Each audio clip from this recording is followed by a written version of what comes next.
C'est vraiment honteux de voir des Congolais, docteurs, licenciés, tridoc, bidoc, suivre quelqu'un qui est fou en cravate, Félix Antoine Tshisekedi. Je ne l'insulte pas. Parce que Malobo a lobby un intellectuel à Kolobangote. Moi, nous avons vendu papa Etienne Tshisekedi. C'est qu'avant d'en été. À Kenda Poto en 85, à Zori en 2005, 20 ans en Europe. Donc je suis vraiment désolé de voir un homme pareil à la tête du pays. Et si j'ai quelque chose à reprocher à Joseph Kabila, Ezali au Sala erreur qu'on peut s'amonter au pouvoir. Le péché de Joseph Kabila, c'est donner le pouvoir.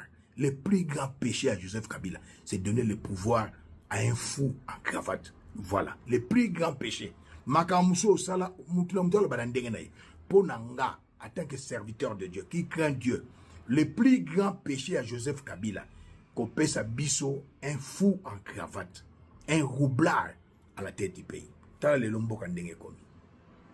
Président Joseph Kabila, président honoré, tala le lombo kandenge komi. Ozala kiawat, yé pas ala kiaw. Bamzu basako niye, mais toi c'est la procès. Naloba ki bakolongo la combat. Hippolyte Kanambe, ceux qui Kanambe, les lobes si Joseph Kabila, Kabange, les lobes reconnaître qu'il est le fils de Laurent Désiré Kabila, parce que Gangela est na Ramaphosa. Accord, tant que Pesaka et pouvoir Ramaphosa était là. Uhuru Kenyatta, Azalaki, président d'Égypte, Azalaki. Alors, Joseph Azali mentor, il y a Félix. Il a fait de Félix ce qu'il est aujourd'hui. Nakinto lo bakaye muta salanga na zala. Nzamba salaka na nzela ya mutu. Yes. Pour asiko la mokila la tanzoto, babengi Jésus-Christ le fils de Dieu. Ezali pasi. Moto oya bimaka na munoko na ye.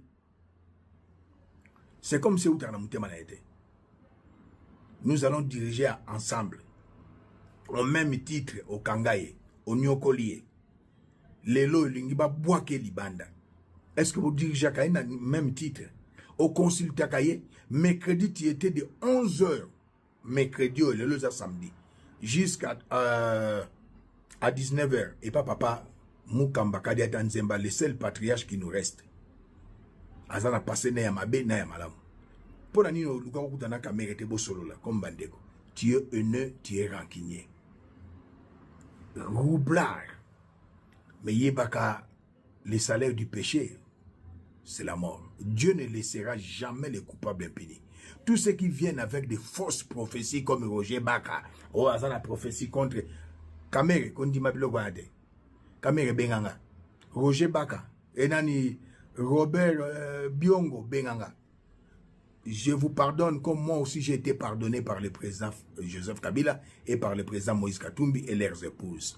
Moi aussi je vous pardonne. Nous sommes des frères. Malgré que tu es le responsable direct de la mort de mon frère, je te pardonne. C'est ça la hauteur, c'est ça la grandeur. Yeso kena nekulu sa senga bisote. Amikiti sa latinzo to babake mbulumbu. Pourquoi Jésus a été crucifié ni catholique a tchaka wanaga par pider pour nabana. Il a été crucifié pour ni pourquoi. J'ai la révélation de la nudité. S'il n'était pas crucifié, ni ton dos a délivré. Nakani parenthèse. Je parle comme un prophète et aussi comme un acteur politique. Je suis désolé de voir, surtout les hommes de Dieu, au Congo, Batoka, Simo Kimbangu, Fumu Kimbangu, à l'Obela Batangu Wana, Bamindele. Bakanga ya kufati na prison. Paix à son esprit. Paix à son esprit. Na kisa tozana na Congo to batelo kwa Martin Luther King abandi kombati na suka changete. Desmond Tutu a changé a télémé l'apartheid. Netinga nazo télémé la baignos bazali ko opprimer peuple comme ce monsieur de Félix Antoine Tshisekedi. En tant qu'individu, je n'ai pas un problème avec toi. Non. Oya wa Ramaphosa Gangeli, au changer le langage. Condamner Joseph. Botole Biloko. Atabazala Bengra. Okomona Sylvie Congo alias Mulumba Zolo Bana. Ils ont la reconnaissance avec Denise Nyakeo. Denise Nyakeo, tout ça, il est compris. Oh, il y a enregistré nani c'est qui? Comment il s'appelle? Ma fille. Gisèle Pela. Nabana ko tindi leba enregistrement. Wanande na la reconnaissance. Ezalaka deal. Na boy deal. Ni na ngwesi la kate. Na boy deal, na bo ke lifelo na babuzo bana bino. O apesa ngambon Denise Nyakeo tanga zalaki ko sokola ba mama bolumbu, bazo nena, bazo sumba, bazo suba ba pente. Ako pesa $10,000. Ako mbongo ki moyibi. Et ce que pesa mbongo ya zo yiba na l'état na kozwango, c'est dans la parole de Dieu. Je ne dis pas c'est biblique. Je dis c'est la parole de Dieu. Parce que c'est biblique, la parole de Dieu c'est différent. La Bible, c'est pas la parole de Dieu, mais contient la parole de Dieu. Que dit la parole de Dieu dans les livres d'Ecclésiaste chapitre 2, verset 26?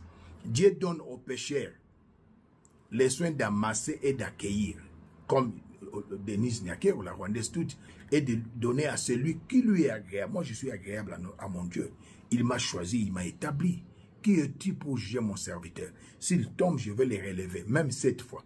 Ne touchez pas à mes ouins. Mais Denise a Fundanga. Sylvie, bien monté. Atinda Jegogo, bien monté. Sylvie, yo ke le 11, ko funda nani mwana mboka. Sandra Mudimbi, batindi yo kotinda. Tango funda ka yemba la liboso. Denise a so ko engagé ambassadeur ya Congo na Belgique. Attends que qui? Première dame ezali et ali fonction. Eza fonction moko officielle. Akamati ko engagé mwana mboka muyibi munene en cravate Nicolas Kazadi pour ba futa bana ya Gisèle Pela a koko sa salaire à Félix Ezaboy. Une femme a la fonction te a ko engagé République. C'est regrettable. Denise, c'est que l'homme aura semé, il les moissonnera.